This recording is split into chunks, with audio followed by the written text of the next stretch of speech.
The A1 arrived in 2010, so it was surely only a matter of time before Audi Sport, then Quattro GmbH, got its grubby. Rally honed hands on it and turned it into something exciting, except the A1 Quattro wasn't the result of that.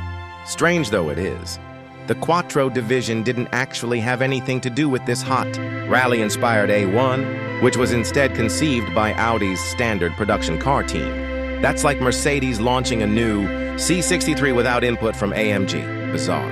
When we first drove the Quattro at the launch in Sweden, the official line was that Audi's performance division had its hands full with creating the B8 RS4 and facelifted R8 at the time, but we wouldn't be surprised if Quattro's lack of involvement in the Quattro caused tension behind the scenes. Nevertheless, the covers were pulled off.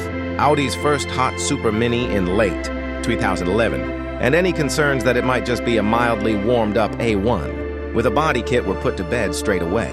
It did look fabulous, like a road-going incarnation of the one-off A1 Club Sport Quattro concept shown earlier that year, but this was an extremely thorough re-engineering job.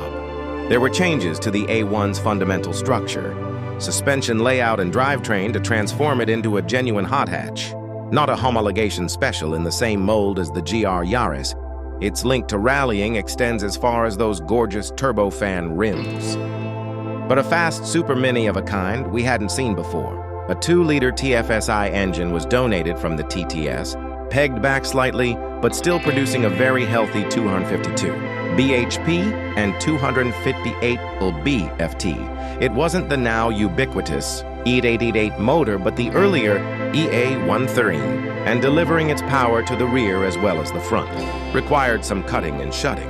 The prop shaft ran through the exhaust tunnel and past a reshaped fuel tank, and the spare wheel well was removed to make space for a rear diff. The standard A1's torsion beam rear end was ditched too. In its place, a multi-link setup derived from the TTS, shortened to fit under the Supermini's narrower body. The shell, meanwhile, was reinforced and modified to mount the new rear axle, and packaging constraints meant that Audi's twin-clutch auto box wouldn't fit in the engine bay, making the Quattro manual only, to the delight of Bedfordshire farmers.